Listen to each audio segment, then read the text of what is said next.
In this segment, we're going to talk about explanations that take the form of text or sentences trying to explain a model's decision.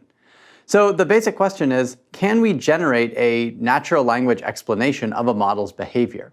So this looks very different than some of the other explanation formats we're considering. There's some clear advantages. One is that unlike a lot of other ways of kind of showing why a model did what it did, like providing highlights of the input or things like that, a text should theoretically be something that anyone can read and understand.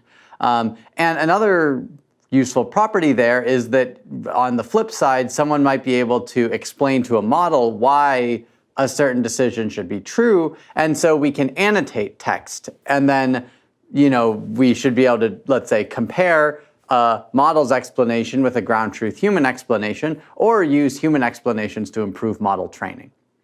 So there's a couple of advantages to using text, but there are also a couple of challenges here. The first is that, as we've seen throughout this course, working with natural language is challenging. And so if we want to generate even just a grammatical sentence, is the kind of thing that LSTMs and neural networks can typically do, but making sure that that's grammatical and semantically meaningful and relevant, it's hard to check all these boxes and get an explanation that's really, really good.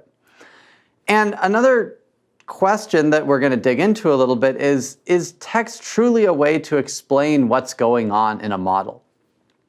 So we're going to look at one of the first examples of folks using text-based explanations, and this is actually for a object classification task. So this is work from Lisa Ann Hendricks et al. And the task here is to classify these images in basically what type of bird they depict. This is a very fine-grained classification task, and so in order to differentiate between different types of birds, the classifier needs to look at very fine-grained features of an image. So what we see here for each of these two images of a lace and albatross are three pieces of text. The first is a description of the image. So this is just basically what would be produced by an image captioning model, which is trained on a bunch of images and captions to describe what's in the image. The second is a class definition. So this is the kind of properties of a lace and albatross. And the third is what they call a visual explanation. So this is going to describe why we think that this image depicts a lace and albatross. And so the kind of key thing to note here is that, for example, in this top image, the model, the visual explanation denotes that this bird has a large wingspan. And in the bottom image, the explanation says that it has a black back. Now notice that you would not talk about the large wingspan in the bottom image because this actually isn't something that's obvious from the image itself. So the visual explanation should have two properties. It should be both relevant to the class. Basically, it should explain why that label was predicted, but it should also invoke features of the actual image. And so this is, I think, generally a property of these sorts of text-based explanations. They're supposed to explain something about the model's reasoning, which has to be relevant to that particular instance, but also explain why that class label was picked as opposed to a different one. Now, the kind of elephant in the room here is the model can say, or this explanation can invoke certain properties. Are those features actually what the model used? So what we're looking at here is just kind of ground truth explanations given by a user. Let's look at what an actual model for this task looks like.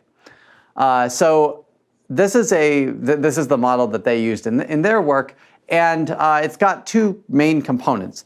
The first one on the left is the object classification model. So we're not going to talk about the properties of the kind of image neural network, but the important thing here is that everything gets cooked down into this feature vector here, which is then used to predict the label. So these are the features that are basically at the last layer of the neural net, which are going into the classification. And those features also get combined with the label that's going on here and then fed into this LSTM decoder in order to produce the explanation. So there is a path here for, or there is a kind of, if you blur your eyes, a pretty reasonable story here for, okay, the model made some, abstract kind of representation of the image in the feature vector here, and now it's feeding that into this decoder, and it's going to read off properties of that explanation into text. The issue here is that, while this sounds good, it may not actually truly reflect what's going on in the model's decision making.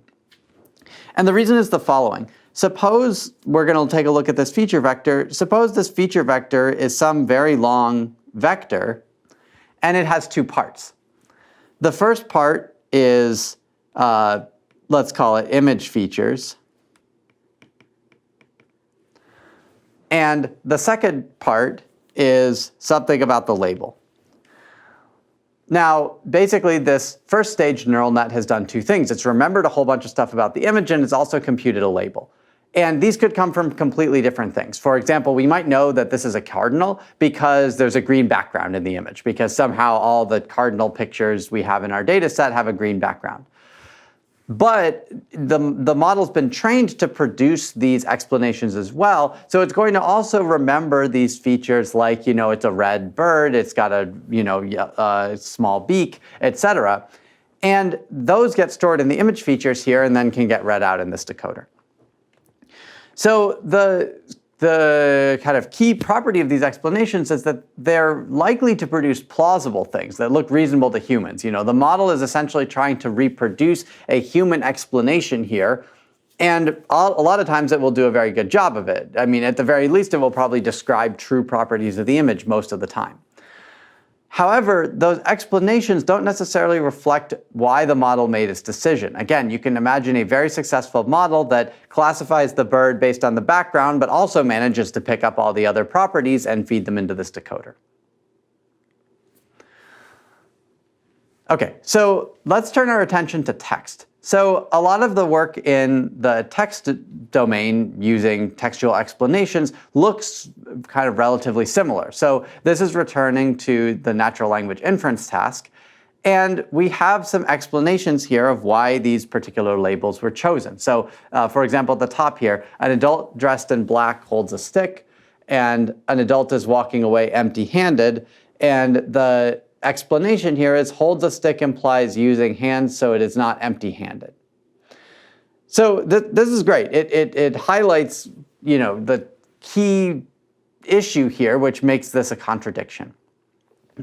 Similarly, below, we have a child in a yellow plastic safety swing is laughing as a dark-haired woman in pink and coral pants stands behind her. A young mother is playing with her daughter in a swing. And so the person here picks up on the fact that child does not imply daughter and woman does not imply mother. Again, these are explanations annotated by humans. This is not what a model is producing for us yet.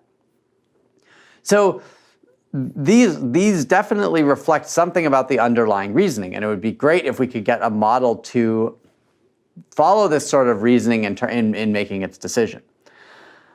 So what do the models for this look like? So this is still a relatively new task, but one of the models that's used looks basically like what we saw for the birds, the bird classification task.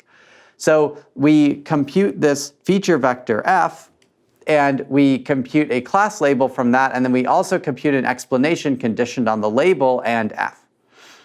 So the issue is that the f vector might contain stuff that's useful for the explanation and stuff that's useful for the label, and those might be two different things.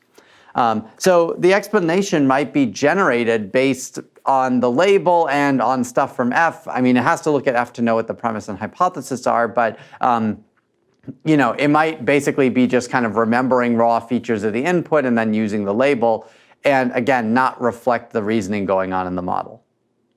So again, there's all kinds of useful cues that can arise here, but they don't. But this isn't necessarily a faithful explanation of what the model's doing. Okay, so the last example I'm going to show is a model that does a little bit of a better job of maybe making explanations that are actually used by the model. So this is for a common sense question answering task. And so we have a question like, a good interview after applying for a job may cause you to feel what? And this gets fed into a generator, which is going to generate basically hypothesized explanations for an answer or kind of additional information that we might want to know. And then the actual answers here, this is a multiple choice task, and so the actual answers are hope, hostile, rejection, income, or offer. And so some of these don't make a whole lot of sense, but the right answer should be hope. So by kind of generating this explanation first and then conditioning our classifier on it, we're not using the label in this kind of post hoc fashion. And moreover, the actual information that gets picked up here is likely the kind of thing that is going to influence the classifier's decision.